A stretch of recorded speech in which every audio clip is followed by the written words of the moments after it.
আমার সবুজ লাল পতাকার দিকে যারাই চোখ তুলে তাকাবে তাদের চোখ উপড়ে ফেলা হবে।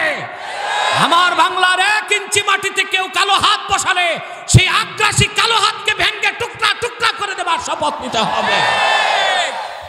3টা ইস্যুতে আমাদের এক থাকতে হবে। কয়টা? ইসলামের সুমহান স্বার্থ রক্ষায়, মুসলমানদের সমস্ত মৌলিক দাবি আদায়ে, আর বাংলাদেশের স্বাধীনতা সার্বভৌমত্ব রক্ষায়। মনে থাকবে?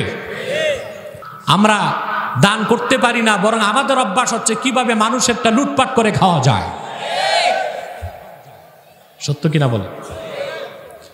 আমার ভাইয়েরা, যে কোনো মানুষকে দান করলে সওয়াব আছে, কিন্তু নিকট আত্মীয়কে আল্লাহ দান করতে বলেছেন বেশি। কারণ আপনি আপনার রক্তের সম্পর্কের মানুষকে যখন দান করবেন ডবল সওয়াব হবে। দান করার সওয়াব হবে, রক্তের সম্পর্ক ঠিক রাখার সওয়াব হবে। আমরা কিন্তু তা করি না। করি? মেয়ের বিয়ে 10,000 লোক দাওয়াত করে, সব দাওয়াত পাইছে মন্ত্রী, এমপি, চেয়ারম্যান, মেম্বাররা, কিন্তু প্রতিবেশী গরিব রিক্সাওয়ালা ভাই ও দাওয়াত পায় না। কারণ ওর গেঞ্জি থেকে ঘামের গন্ধ আসে, ওর গামছাটা পুরনো, ঠিক কিনা? ধনীরা আসে, 500 টাকা খায়, 2000 টাকার পুরস্কার দেয়, ব্যবসা জমজমাট, ঠিক কিনা? 10,000 মানুষকে তুমি খাওয়ালা, মেয়ের বিয়ে আড়ম্বরপূর্ণভাবে করলা। তোমার এই বিয়ের অনুষ্ঠান আল্লাহর দরবারে কবুল হয়েছে কিনা সন্দেহ আছে, কিন্তু তেলের মাথায় তেল না দিয়া তোমার প্রতিবেশী আত্মীয় স্বজনকে যদি পেট ভরে পোলাও গোশত কোরমা খাওয়াই দিতা, তার মনটা খুশি হয়ে যেত, আমার আল্লাহ খুশি হয়ে যেতেন। তোমার বিয়ের অনুষ্ঠানটা কবুল হয়ে গেলে তোমার মেয়ে আর তার স্বামীর সংসারটা সোনার সংসার হয়ে যেতে পারত। সব সময় দান খয়রাত করার সময় খুব ডিস্টার্ব স্টেজে এত উঠানো, আমি মাইক ছেড়ে দিব এখন।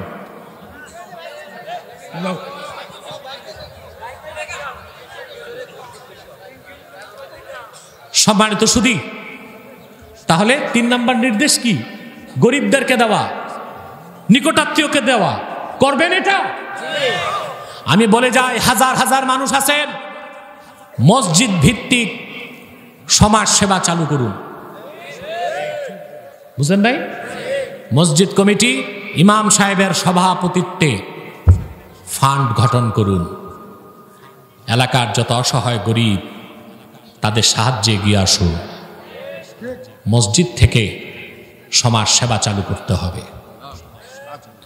আপনারা, ইমাম শাফি বলেছেন, একজন ধনী মুসলমানের আশপাশে 40 ঘর তার প্রতিবেশী। কয় ঘর? আমরা প্রত্যেক মুসলমান যদি আশপাশের 40 ঘরের অভাবী, দুস্থ, অসহায়, বুভুক্ষ, ক্ষুধার্ত মানুষের খোঁজ রাখতাম, বাংলাদেশ থেকে দারিদ্রতা বিদায় করতে আশা, নিরাশা, কারিতাস, ব্রাক, গ্রামীণ ব্যাংক, খ্রিস্টান মিশনারির সুদ ভিত্তিক ব্যবসা বাণিজ্যের কোনো সুযোগ বাংলাদেশে থাকতো না। ঠিক কিনা বলেন?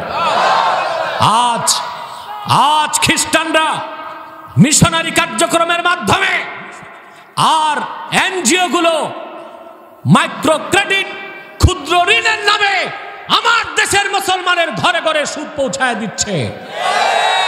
তার বিপরীতে যাকাত ও সাদাকা ভিত্তিক সমাজ সেবা চালু করতে হবে মসজিদকে কেন্দ্র করে। তাহলে দেখবেন সুদখোরের জায়গা বাংলাদেশে থাকবে না। থাকবে? চিল্লায় বলেন, থাকবে? সুদখোর থাকবে না, কোনো মুসলমান অসহায় থাকবে না। আর বাংলাদেশ থেকে দারিদ্রতা বহু আগেই বিদায় নিয়ে জাদু করে স্থান নেবে।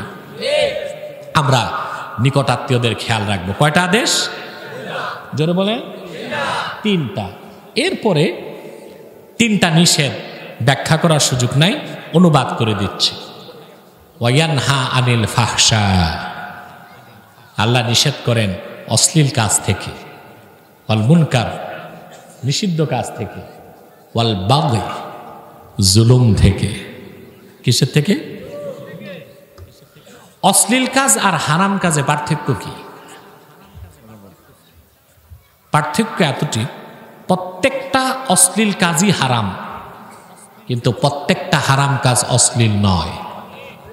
চুরি করা হারাম কাজ, অশ্লীল না। জেনা করা হারাম কাজ, অশ্লীল কাজ। কথা বুঝতেছেন?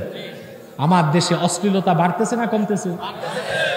ইউটিউব, ফেসবুক,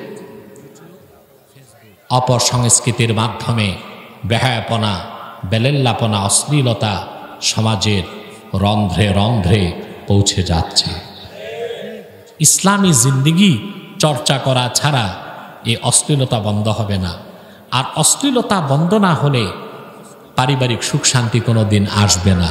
এই যে বাংলাদেশে বিবাহ বিচ্ছেদ বাড়ছে, তালাক, এটা পারিবারিক অশান্তির কারণে। আর পারিবারিক অশান্তির মূল হচ্ছে অশ্লীলতা। বেশি মাত্রায় কম মাত্রায়, বেশি মাত্রায় কম মাত্রায় অশ্লীল কাজ ছাড়তে হবে। 2 নাম্বার হচ্ছে মুনকার, হারাম কাজ ছাড়তে হবে। 3 নাম্বার হচ্ছে বাগে, এটা হচ্ছে উদওয়ান, সীমা লঙ্ঘন। আপনি জুলুম করতে পারবেন না কাউকে। আপনার রাজনৈতিক ক্ষমতা আছে, পেশি শক্তি আছে, পিস্তল বাহিনী আছে, দুর্মুজ বাহিনী আছে, আপনি আরেকজনের জায়গা দখল করবেন, এটা জুলম। এটা আল্লাহ বরদাস্ত করেন না। ওই মাজলুম লোকটা কোথাও বিচার পাবে না, হয়তোবা আদালতও পাবে না, সমাজে পাবে না, মানুষের কাছে পাবে না। আল্লাহর কাছে মজলুম, তার সমস্ত হিসাব জালেমের কাছ থেকে আল্লাহর আদালতে সব বুঝে পাবে। আল্লাহর হাবিব বলেছেন, ইত্তাকি দাওয়াতাল মাজলুম ফাইন্নাহু লাইসা বাইনাহু ওয়া বাইনাল্লাহি হিজাব। মাজলুমের বদদোয়া থেকে বাঁচো, কারণ মজলুমের বদদোয়ার আমার আল্লাহর মাঝখানে কোনো পর্দা না। মজলুম চোখ থেকে পানি ফেললে ওই বদদোয়া সাথে সাথে আল্লাহ কবুল করে জালেমকে শাস্তি দেন। ঠিক কিনা? আমরা জুলুম করব না, কার উপর জুলুম করব না। ক্ষমতা আছে, ক্ষমতার অপপ্রয়োগ করবেন না। মনে রাখবেন, ক্ষমতা আল্লাহ দিয়েছেন, আল্লাহ ছিনেও নিতে পারেন। কয়টা বিধান শুনলাম? আল্লাহ তাআলা আমাদেরকে কবুল করুন, মঞ্জুর করুন, বলুন আল্লাহুম্মা আমিন। সাদাকাল্লাহুল আযীম ওয়া সাদাকা রাসূলুহুন নবিয়ুল কারীম ওয়া নাহনু আলা যালিকা মিনাশ শাহিদিন ওয়াশ শাকিরিন আলহামদুলিল্লাহি রাব্বিল আলামিন। সম্মানিত সুধী, আমি আর আপনাদের কষ্ট দিচ্ছি না। আপনারা উঠতেছেন কেন? আপনাদের মুনাজাত লাগে না? আপনারা কি আউলিয়া কেরাম নাকি? আমরা সবাই গুনাহগার, কেউ বড় কেউ ছোট। আমরা একসাথে মুনাজাত করে বিদায় নেব আজকে। আসর নামাজ বাড়ি যেও পড়তে পারবেন, যথেষ্ট সময় আছে। আমি আর কষ্ট দিচ্ছি না। বিদায় লগ্নে একটু আপনাদের কান্ডারি হুঁশিয়ারি উচ্চারণ করে দিচ্ছি। এখানে আপনারা বিভিন্ন দলের মতের মানুষ আছেন না? কেউ আওয়ামী লীগ, কেউ বিএনপি, কেউ জাতীয় পার্টি, কেউ জামাত, কেউ আলিয়া, কেউ কৌমি, কেউ সাদা টুপি, কেউ কালো টুপি, কেউ লম্বা টুপি, কেউ গোল টুপি। নানা মতের নানা দলের মানুষ আছে। আপনাদের করজোর অনুরোধ করব, দলীয় মতভেদ থাকতেই পারে, তা থাকবে, থাকুক। মাসলাকগত দ্বন্দ্ব থাকতেই পারে, তা থাকুক। কিন্তু সকল দলের মতের মুসলমান আমরা এক হয়ে যাব 3টি ইস্যুতে। কয়টি? ইসলামের সুমহান স্বার্থ রক্ষায়, বাংলাদেশে মুসলমানদের সমস্ত মৌলিক দাবি আদায়ে, আর বাংলাদেশের স্বাধীনতা সার্বভৌমত্ব রক্ষায় আমরা এক হয়ে যাব। বিজাতিদের দৃষ্টি এখন বাংলাদেশের দিকে। আপনারা আমার আব্বাসী টিভি লিমিটেডে জিও পলিটিক্সের উপর আমার অনেক লেকচার আছে, বিভিন্ন টক শোতে বা এমনিতেও আছে, ওগুলো দেখবেন। ওগুলো তো এখানে বলার আর সুযোগ নাই, শুধু এতটুকু বলে দিচ্ছি, বিজাতিদের দৃষ্টি এখন বাংলাদেশের দিকে। কারণ পৃথিবীতে পরবর্তী যুদ্ধ হবে রাশিয়া ইউক্রেন যুদ্ধের পরে, পরবর্তী যুদ্ধের ফ্রন্ট হবে দক্ষিণ পূর্ব চীন সাগর।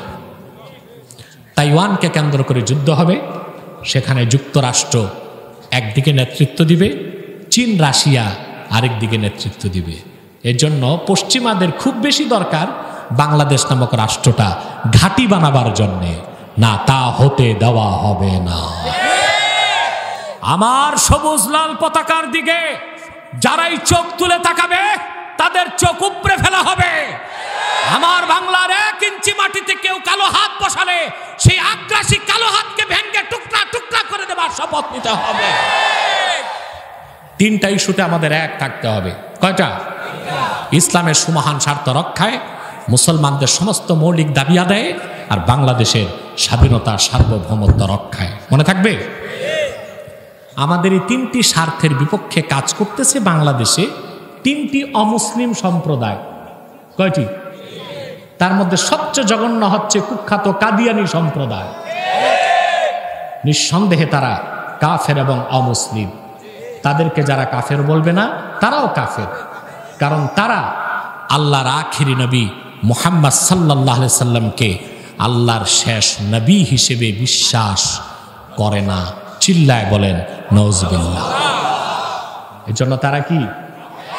তাদেরকে যারা কাফের বলবে না তারা কি? কিন্তু তারা মানুষকে ধোঁকা দিয়ে কাফের বানাতে মুসলমানদের মতো দাড়ি রাখে, মুসলমানদের মতো টুপি লাগায়, মুসলমানদের মতো নাম রাখে। তাই বলি কি তারা মুসলমান হবে?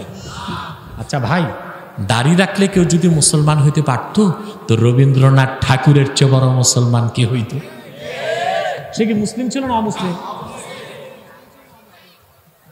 এই যুবকরা খামাস, একদম চুপ থাকো, বসে যাও।